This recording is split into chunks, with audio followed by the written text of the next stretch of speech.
Totoo nga yung sinasabi ng matatanda.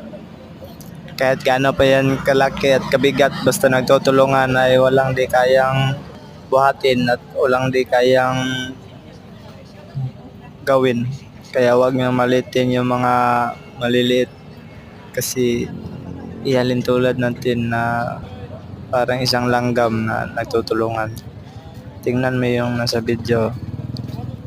Isa yung bakokang yung tawag sa amin, pero binubuhat nila kasi marami sila at nagtutulungan.